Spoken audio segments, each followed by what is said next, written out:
Welcome to the Fantasy Champions Fantasy Football Podcast. Here's your host, Morgan Colby and Rick Lemon.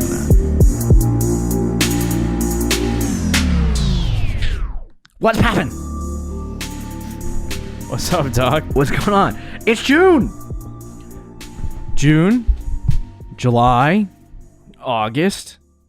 I don't even count August because I watch all preseason games. So June and July. Yep. Until and then July's training camp. So I feel like once you get to training camp, everything gets better. See, I don't know about that. Training camp is just such like fluff for me. It's only 2 weeks long. I gotta watch the get preseason. I need preseason. So for me, it's August. Okay, August. But we're 2 months away.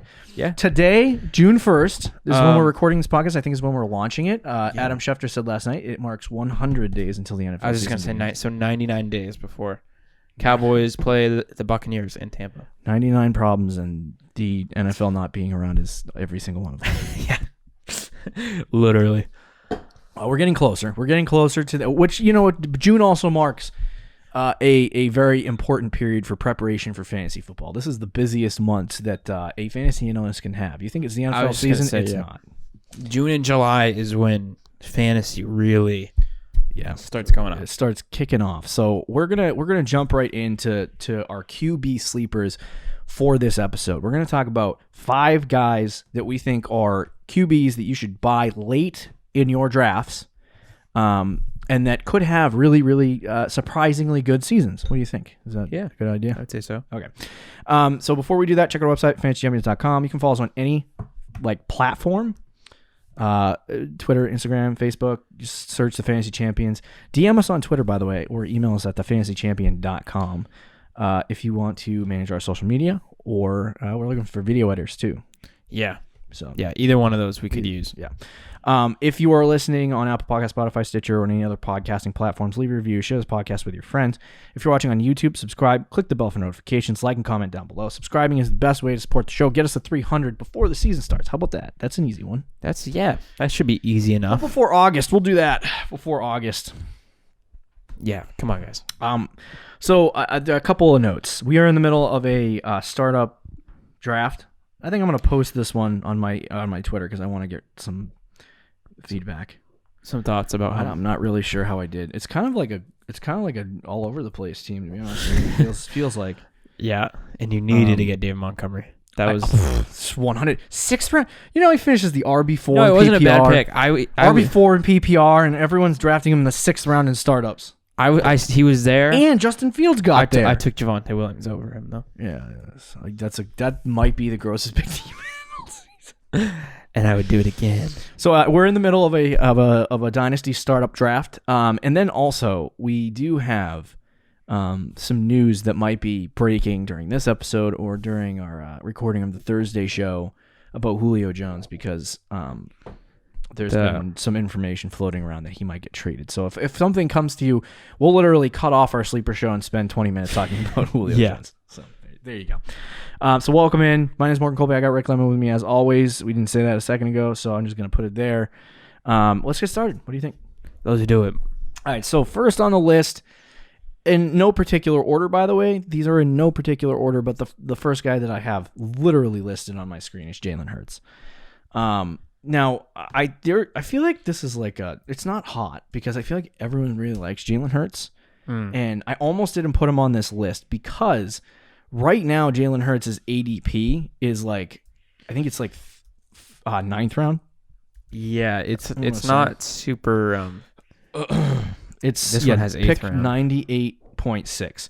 So this is the highest sleeper that you're ever going to draft, I would say. And I don't know what QB he's going off the board at this point. I think that's you can sort it by quarterbacks if you want. 1, 2, 3, 4, 5, 6, 7, 8, 9. So that's QB 9 right now. That's a little bit high. Yeah. He's QB. So you can judge all He's you QB want. 11 on this one. So he's going ahead of Joe Burrow. You people are freaking nuts. What did you say he's on that one? Where is he? QB 11, I think. Okay, yeah, so Brady's ahead of him. So somewhere in that vicinity or that range. Now the big thing for me with Jalen Hurts is obviously, they added more things to player profiler. Yep. Okay. Recruit rating. Interesting. But anyway, he had a relatively decent season in 2020. Like it was very good fantasy wise. Yeah, there were some times where he wasn't great, but when he started from week 14 to 17, he had 19, 37, 20, and 17. I think the big thing for Hurts, I don't necessarily look at him and go, oh my God, he's this incredible quarterback that I have to have on my team. He's going to throw me a ton of touchdowns. Like, no, he's going to rush me a ton of fantasy points. He's Lamar Jackson. Well, I think not he'll really, throw a little not bit really, more, but not really Lamar Jackson, but he has this ability to rush the football, and I think that's what's going to give him a big floor fantasy wise. Like he's a guy to me that can get, like 300 around 300 fantasy points total on the season. Right. So we're gonna have to see like what the Eagles do, but they bought in. They didn't draft a quarterback. They traded Carson Wentz. Jalen Hurts is their guy. So either they look at him and they go, we're going to completely fall apart and just draft Sam Howell top of the draft or whoever is, the best quarterback available at the time next year, and we'll just suck and lose every game. Or they'll draft Jalen Hurts, or they'll have Jalen Hurts and he'll end up being really good. So for me, I think he's a sleeper. I'm kind of hesitant to say he's a breakout because I just don't know with that Eagles offense. There's a lot of like questions. Yeah. No, there are a ton of questions. I mean, the Eagles could be one of the worst teams in the league this year, but they did add Devontae Smith, gives him another weapon. He was okay last year. He was very good fantasy-wise, but as an actual passer, he was, not bad, but he showed promise, and that could lead to either having a great second year or a Drew Lock type of second year. Yeah. Because Drew Lock was pretty good in his rookie year too, but came out and just disappointed in year number 2. So we'll see with Jalen Hurts, but I do think it's worth the risk because he was phenomenal, especially fantasy-wise, and what you said with his rushing floor is very important. He was the quarterback 3 last year in those first 3 games that he started. I did not include week 17 because if you remember, he got benched that game. That was the game where they benched him and everybody was saying the Eagles are tanking and blah, blah, blah. Oh, yeah. Oh, and they put Carson Wentz in? They put somebody else? They put someone else. Some guy who's I don't even know if he's in the league. I do remember that, though. Yeah. I think it was the third quarter when that happened. So he still had plenty of time left. But even in that game, he went 7 for 20 for 72 yards and an interception, right? Disgusting. Yeah. He still did good fantasy that week because he had 8 carries for 34 yards and 2 rushing touchdowns. And you look at the weeks before that, 9 carries, 69 yards, 11 carries, 63 yards, 18 carries, 106 yards. So he's going to get like 50, 60 yards a game. It's a small sample size, but me and my pacing numbers. So on a per 16, they got to change that to per 17, by the way, because we're now in a 17-game season. So. You can include that last week too if you want to. I'm not going to. Okay, because it helps prove your point. It didn't look good. I think if he played the rest of that, it might have proved my point with the freaking rushing that you just talked about. But anyway, going from weeks 14 to 16, he essentially had 603 pass attempts, which is good. He only completed 54% of his passes. So that's an area that he definitely has to improve. And if he does, watch out, because the efficiency of Jalen Hurts over the course of these 3 games was ridiculous. He was averaging a total of 7.5 yards per attempt. That is per gross. Attempt. That's not per reception. That's good. I meant that it's nasty. Oh, okay. All right. Either way, he had on 331 completions on 54 completion percentage. He had 4,517. So that's paced out yards, 27 touchdowns, 11 interceptions. So, and then he had 203 rush attempts for 1,269 yards. I don't know if that's going to happen. The 203 rushing attempts for 1,269 yards and then 5 touchdowns over the course of those games in terms of rushing touchdowns.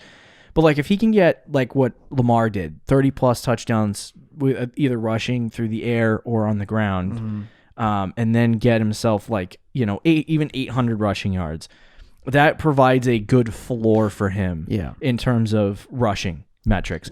And then you talk about the passing metrics. If he does reach 4,500 yards, that's all he really needs to do. Like Lamar, I don't think has had a 4,000 yard season yet. I think you're right. But so I feel like at this point for Jalen Hurts, it's does he get this opportunity? Does he improve completion percentage wise?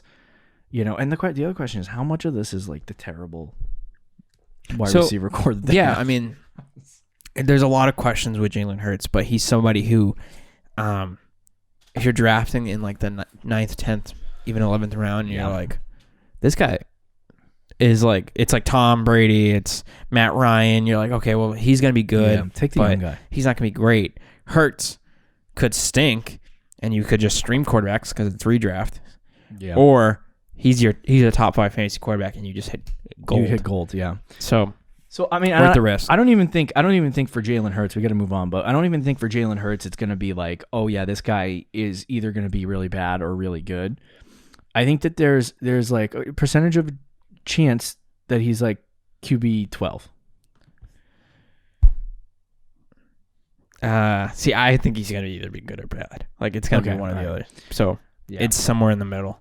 But I think a little higher, like 60. Like Rick said, when you're in the 10th, 11th, or 12th round with this guy, it's not really taking that big of a risk. No. If he starts to move up, though, I think that's going to be like... Fair enough. All right, so let's talk about the next guy. Sleeper number 2.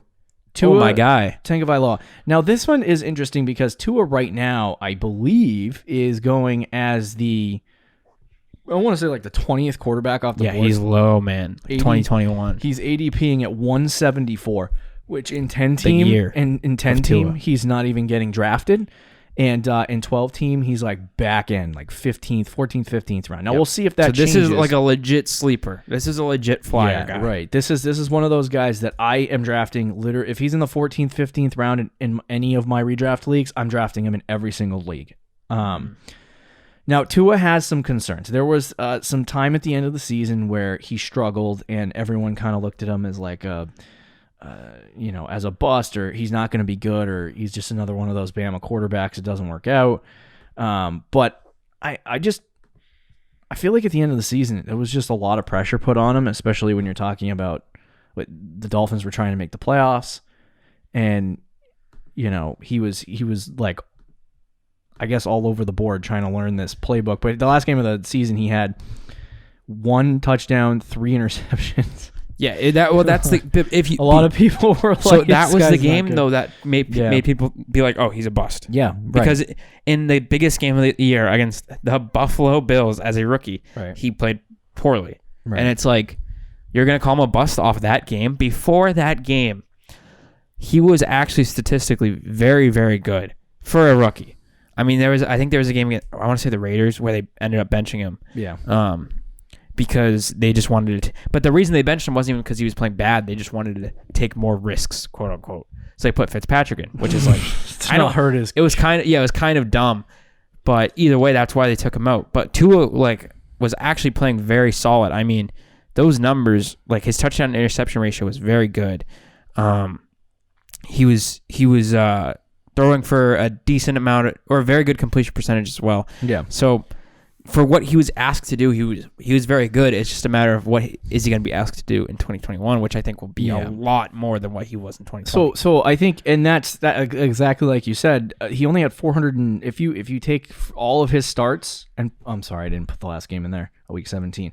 If you put all his starts together, he only had 512 pass attempts total per 16. What was it? Look at his yards per attempt though, passing yard per attempt. 6.27. Yeah.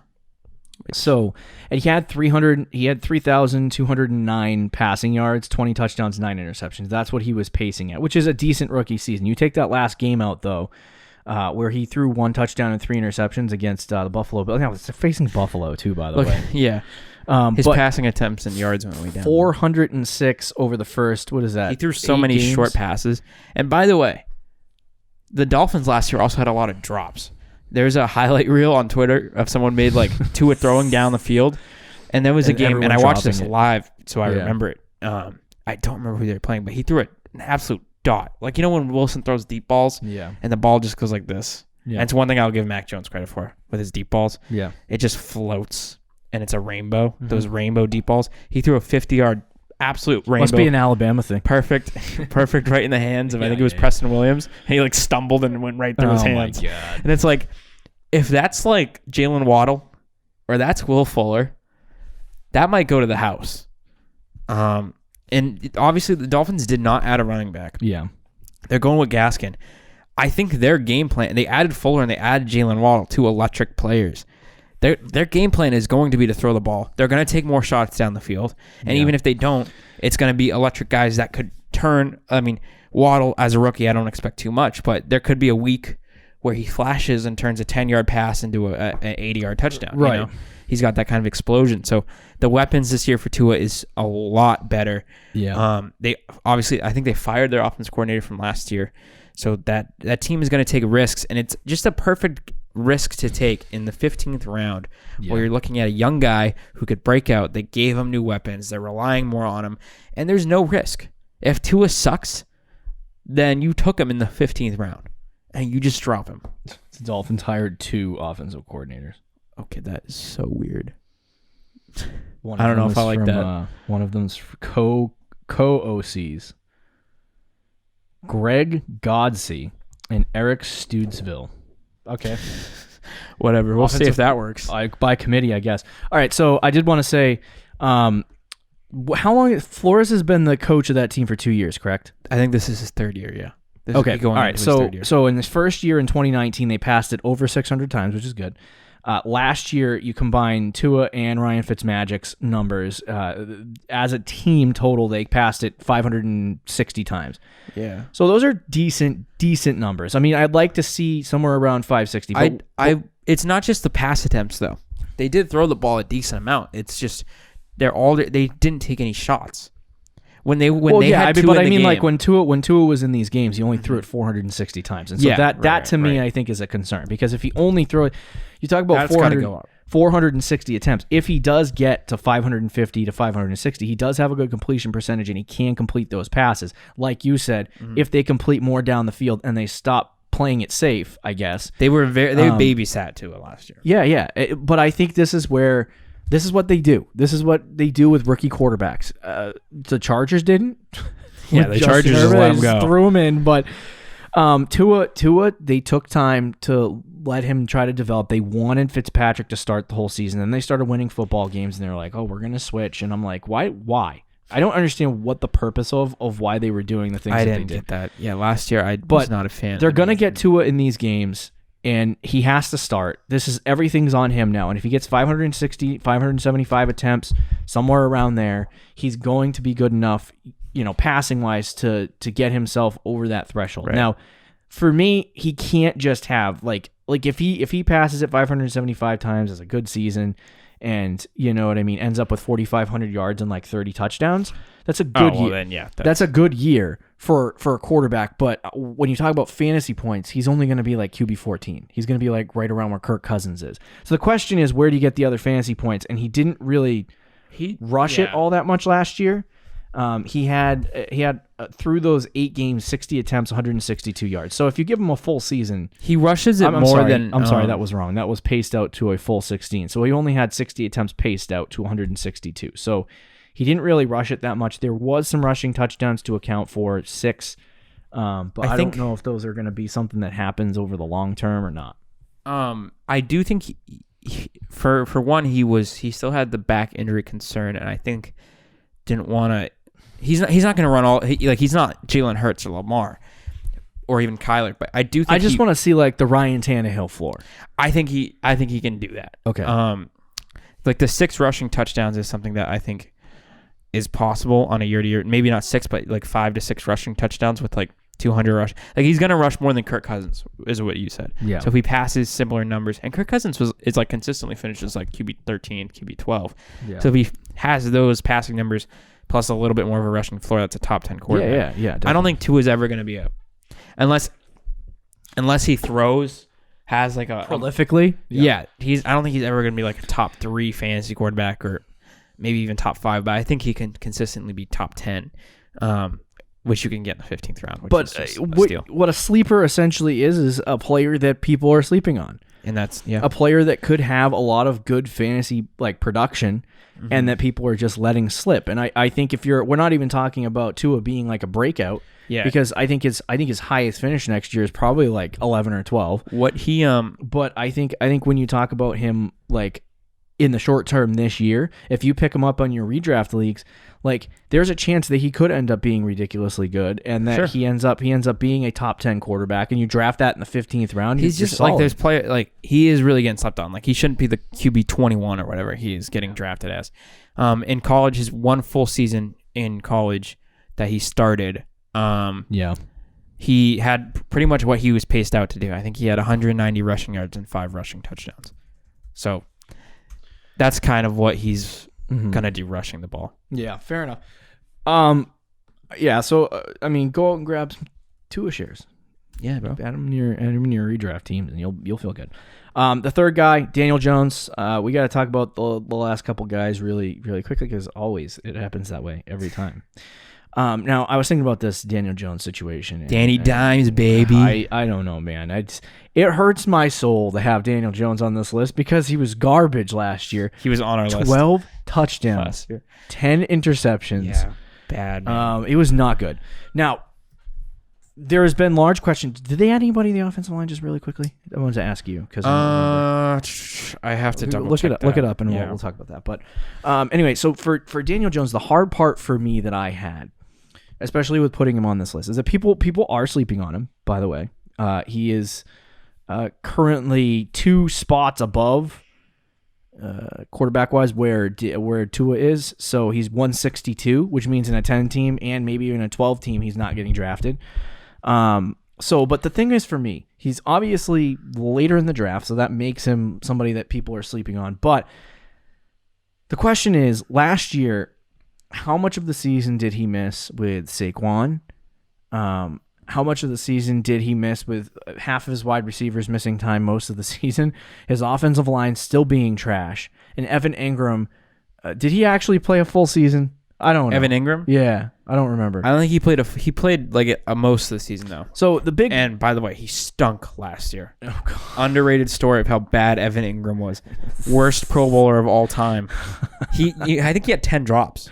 Yikes! Yeah, yikes. So anyway, Daniel Jones he was struggling with injuries in the entire offense. He has a bad offensive line. That offense just wasn't good. And I don't know if it was Daniel Jones. I don't know if it was freaking the new offensive coordinator who's a brickhead over there. They used to coach the Dallas Cowboys. But like, I don't know if it was any of that. But this year is a year where it's on Daniel Jones. If he sucks, there's no excuse. Like if he's bad, there's absolutely no excuse. They've added Kenny Golladay. They added Kadarius Toney. Mm-hmm. They still have Evan Ingram.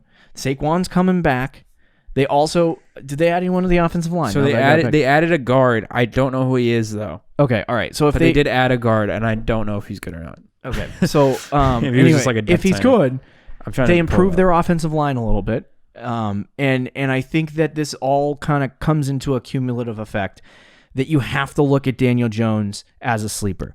Like I'm more excited about Tua, and I'll probably draft Tua over. He's a depth signing. So good. Jeez. So anyway, but I will draft Tua over Daniel Jones every single day of the week. But the big thing for Daniel Jones is that he showed signs of being not just a really good quarterback, but a really good fantasy quarterback in his rookie season. Last year, I don't know what happened. I really don't know what happened. I don't know if it was the coaching staff. I have no idea. But I think for me, when I look at Daniel Jones, there's just too much there for improvements to the offense that make me think that it's not worth the risk on Daniel Jones. Yeah, Daniel Jones is such a fascinating player. From what I watched last year, I was like, he mostly stinks. But he still made a few plays where I went, I see it. Danny Dimes? Yeah, I see it. You're there? You're there, Danny? Yeah.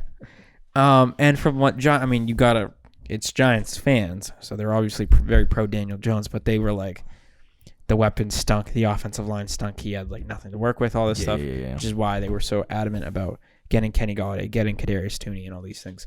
I think Saquon being out the whole season hurt because defenses were like, okay, Devontae Freeman's not going to hurt us. We're focusing all of our attention on Daniel Jones. I think with Barkley back opens up another part of the offense. So all those things, I'm willing to take the risk on Daniel Jones, absolutely. I think I would agree with you that I would take Tua over him. But I don't know. I think Daniel Jones has a higher ceiling.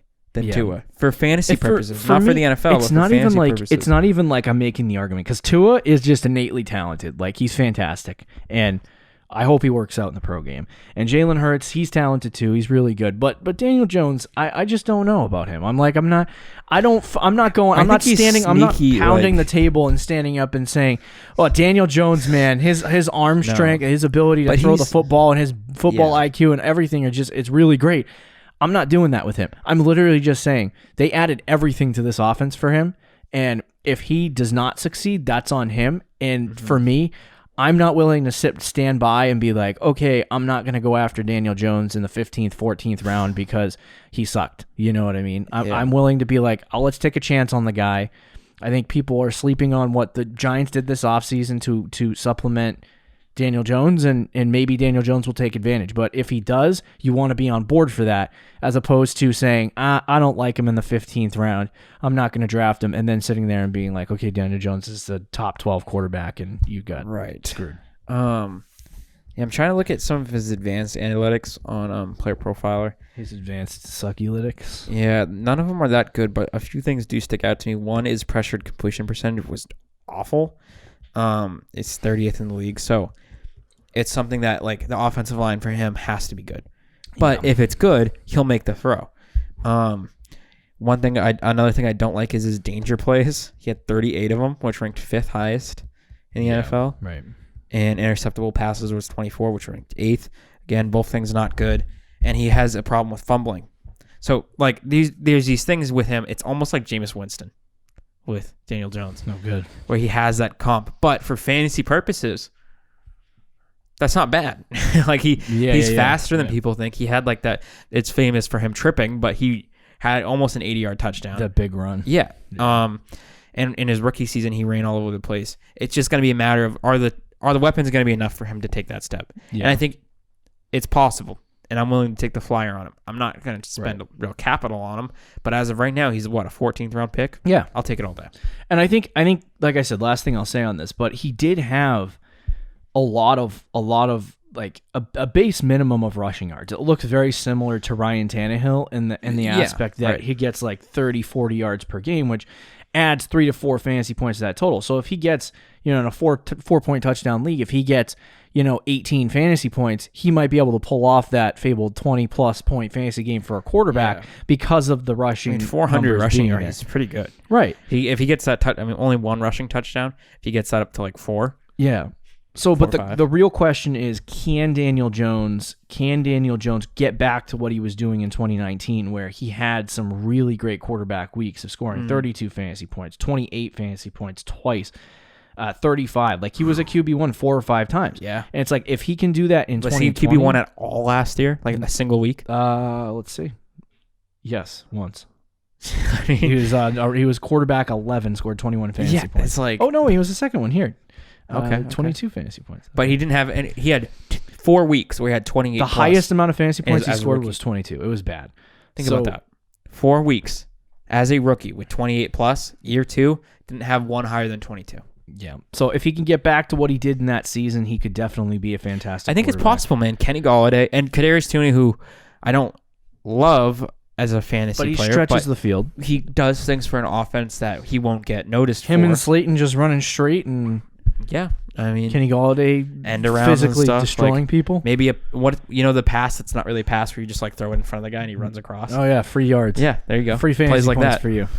All right, so yeah, let's move on to the next guy. But get Daniel Jones 15th round. He's good. Carson Wentz a little bit higher. This is a sleeper. A lot of people think sleepers have to be guys that you are young and are going to break out. I'm like, no. Yep. Sleepers are guys that people are sleeping on. Carson Wentz had a garbage season last year, and he's been pretty not good since he tore his ACL in his MVP campaign. Mm-hmm. He's 28 years old, still a little bit on the younger side, going to a new offensive system. He is already an upgrade over Phillip Rivers for them, and I look at Carson Wentz and there's obvious problems, but I've been hearing from a lot of people that in OTAs that Carson Wentz looks angry, pissed off, frustrated, upset. Stuff that's going to drive him, that he's been motivated to be better at quarterback than he has been last year and the year before. I think it's making him, it's motivating him that people really don't think he's good anymore. They think he's terrible. He's a bad quarterback. And I think he wants to prove that, no, I'm still here. I'm still a good quarterback. And I think I don't put a lot of stock into guys being motivated, because look at Josh Rosen. That's true. He got drafted and he's like, guys, I'm going to bring a Super Bowl to Arizona. Yeah, I mean, he's like, look at all these teams that skipped over me. I'm going to crush them. Okay, Josh. The players can be motivated, and that doesn't always mean a good thing. But with Carson Wentz, everything I've seen so far, I do like. It is just training, and I talked to you before the show. I don't give a crap about any training camp, because I think it's all fluff, and especially this early. But it seems like Carson Wentz is like having fun again. Yeah, which is something important. Like in the Eagles, he was miserable, but he's like doing things. Philly didn't add anything there. That's why he was miserable. Yep. It's like Aaron Rodgers. It's like Aaron Rodgers' situation with the Packers, where they draft a quarterback and an unneeded running back, but it's 3 times worse than that. It's a complete fresh start for him. He's back with Frank Wright, which is someone who he liked. Yeah. With Philly, who ended up leaving. That offensive line is 100 times better than what Philly has. Yeah. It is so much better. It's an upgrade for him, which I think is important, because he can sit back and like watch the field and stuff, because he's got the arm. I think his weapons are better. Now with Davonte Smith, you can make an argument it's not, but at least from what he had last year to what he's going to have this year with the Colts, I think his weapons are better. He's got a better running back. I know we love Miles Sanders here, but Jonathan Taylor is better. I think he's got a better coach. He's got a better defense. Yeah. He's got everything going for him.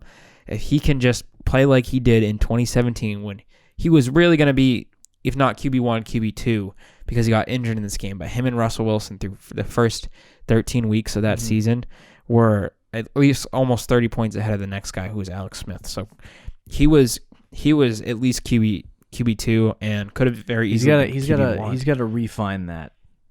Yeah. That passion. So we know he has that potential, though.